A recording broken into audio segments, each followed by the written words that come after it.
हमारे मुल्क में इंसाफ की धज्जियां उड़ाई जाती हैं और खुदा जाने कानून किस चिड़िया का नाम है। ये अक्सर वो जुमले हैं जो हम सुनते हैं कि जब किसी इंसान के खिलाफ कोई एफआईआर दर्ज की जाती है या क्रिमिनल प्रोसीडिंग्स का आगाज कर दिया जाता है और अगर अगले ही दिन गिरफ्तारी के बाद वो जेल से बाहर नजर आए या हवालात से बाहर नजर आए तो हमें ये लगता है कि शायद उसके खिलाफ सारे क्रिमिनल चार्जेस को ड्रॉप कर दिया गया है और उसे बाइज्जत बरी कर दिया गया है। अस्सलाम वालेकुम जी, मेरा नाम फरहान अहमद चीमा है और मैं एडवोकेट हाई कोर्ट हूँ। आज हम बड़े इंपॉर्टेंट पहलू पर बात करने वाले हैं जिसे कॉन्सेप्ट ऑफ बेल कहा जाता है, यानी कि जब किसी इंसान के खिलाफ क्रिमिनल प्रोसीडिंग्स का आगाज किया जाता है तो उसके पास कौन कौन से राइट्स मौजूद हैं। याद रखें कि अगर हम किसी भी इंसान को हवालात से बाहर देखते हैं तो इसका मतलब ये नहीं होता कि उसके खिलाफ जो क्रिमिनल प्रोसीडिंग्स का आगाज किया गया था अब वो खत्म कर दी गई या उसे रिहा कर दिया गया है या बाइज्जत बरी कर दिया गया है। हकीकत ये है कि वो बेल यानी जमानत पर बाहर आया है। अब याद रखें कि बेल दो तरह की होती है। मिसाल के तौर पर अगर किसी भी इंसान पर जब एफआईआर दर्ज की जाती है,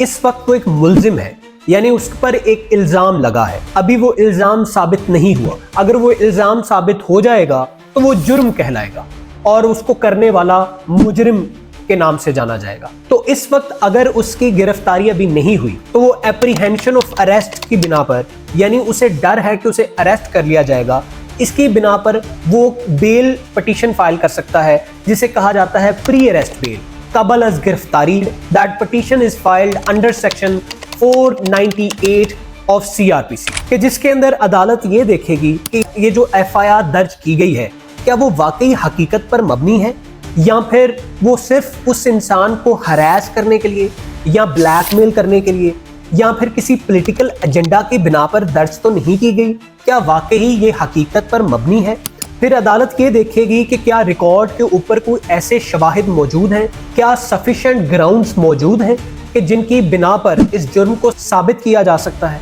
और इसके साथ साथ अदालत उस मुल्जिम का कैरेक्टर भी देखती है कि वो बाहैसियत इंसान मुआशरे में कैसा है, उसका कैरेक्टर कैसा है, क्या वो हिबिचुअल तो नहीं है, क्या उसके ऊपर ऑलरेडी बहुत सारी एफआईआर दर्ज तो नहीं हुई या फिर वो एक इज्जतदार शहरी है कि जिसके ऊपर पहली दफा किसी ने एफआईआर दर्ज कर दी है। और इसके साथ साथ अदालत उससे ये कमिटमेंट लेती है, ये जमानत लेती है जो कि श्योरिटी बॉन्ड्स की सूरत में जमा करवाए जाते हैं, कि जिसमें अदालत उससे ये मेक श्योर करवाती है कि वो अपनी फिजिकल अपीयरेंस को मेक श्योर करेगा और हर तारीख पर जब जब उसे अदालत बुलाएगी या जब जब इन्वेस्टिगेटिंग ऑफिसर उसको तलब करेगा वो वहां पर जाएगा और प्रोसीडिंग्स यानी इन्वेस्टिगेशन का हिस्सा बनेगा। इसके साथ साथ अदालत बैलेंस ऑफ राइट्स को मद्देनजर रखेगा। तो इन सारे सवालों को एसरटेन करने के बाद अगर अदालत खुद को सेटिस्फाइड पाती है कि जी इस इंसान को प्री अरेस्ट बेल दे देनी चाहिए, यानी कबल अज गिरफ्तारी इसको बेल यानी जमानत दे देनी चाहिए, तो अदालत फिर उसे जमानत दे देती है कि आपको अरेस्ट नहीं किया जाएगा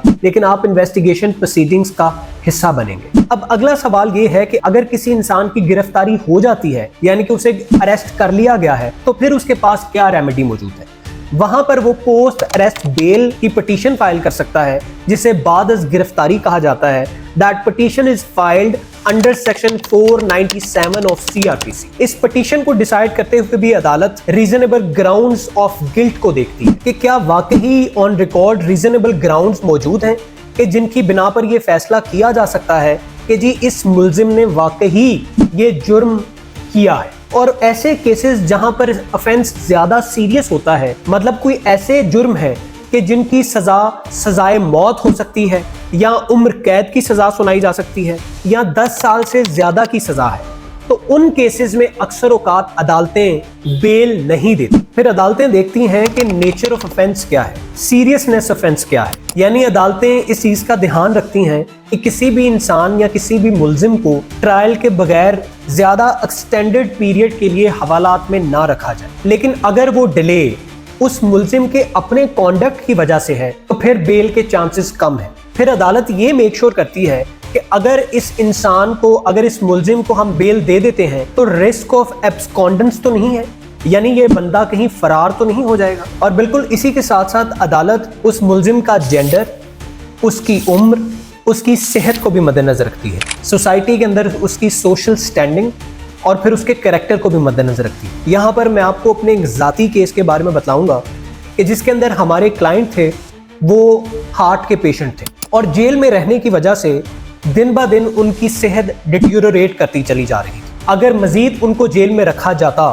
तो शायद वो अपनी जान की बाजी हार जाते। याद रखें कि कॉन्स्टिट्यूशन ऑफ पाकिस्तान 1973 की रूह से राइट ऑफ फेयर ट्रायल और ड्यू प्रोसेस, जो कि आर्टिकल 9 और 10A में बात की गई है, वो यही कहते हैं कि कोई भी पाकिस्तान का शहरी ये हक रखता है कि उसको फेयर ट्रायल मुहैया हो और किसी भी सिलसिले में ड्यू प्रोसेस को फॉलो किया जाए। तो बिल्कुल उसी तरह से अगर जेल में रहने से कोई इंसान अपनी जान की बाजी हार सकता है तो इसका मतलब ये है कि उस बंदे के साथ ज्यादती है, यानी आपको उतनी ही सजा मिलनी चाहिए जितना कि आपका जुर्म है, ना उससे कम और ना उससे ज्यादा। तो उन केसेस के अंदर आप बेल पिटीशन फाइल करते हो on the grounds of health, कि जिसकी बिना पर अदालत एक रिपोर्ट रिक्वायर करती है from the official doctor of the jail, जो उस मुल्जिम की हेल्थ को एसरटेन करता है। और अगर वो रिपोर्ट्स की बिना पर ये समझता है कि इस इंसान की तबीयत, इसकी सेहत मजीद डिटीरियोरेट कर रही है, कि मजीद खराब हो रही है और उसको एक स्पेशल केयर की जरूरत है, तो फिर इन ग्राउंड्स के ऊपर भी अदालत बेल ग्रांट कर देती है। इस सारी गुफ्तगू के साथ आपको इस बात का पता चल गया होगा कि कानून के अंदर हर चीज का एक ड्यू प्रोसेस मौजूद है। अगर कोई भी चीज, कोई रिजल्ट हमारे सामने आता है तो जब तक हमें उसकी रीजनिंग मौजूद ना हो या हमें ये इस बात का पता ना हो कि इस रिजल्ट तक पहुंचने में क्या प्रोसेस यूज किया गया है, तो हम अक्सर खुद को सेटिस्फाइड नहीं पाते। लेकिन अगर आप किसी बात से लाइल्म हैं तो इसका मतलब ये नहीं है कि वो जो भी कुछ हुआ है वो गलत हुआ है और वो नाइंसाफी है, कानून की बालादस्ती के खिलाफ है। अगर आप इस मौजू पर मजीद जानना चाहते हैं और हमसे एक टेलर्ड और स्पेसिफाइड ओपिनियन चाहते हैं तो स्क्रीन पर मौजूद कॉन्टैक्ट डिटेल्स का इस्तेमाल करते हुए आप हमसे रब्ता कर सकते हैं, अपना केस हमसे डिस्कस कर सकते हैं और हमसे रहनुमाई हासिल कर सकते हैं। इसी गुफ्तगू के साथ हम आपसे इजाज़त चाहते हैं। अपना बहुत सारा ख्याल रखें, लोगों के लिए आसानियाँ पैदा करने की कोशिश करें। अल्लाह ताला आपको अपने हिफ्ज़-ओ-मान में रखे। अल्लाह ने के बाद।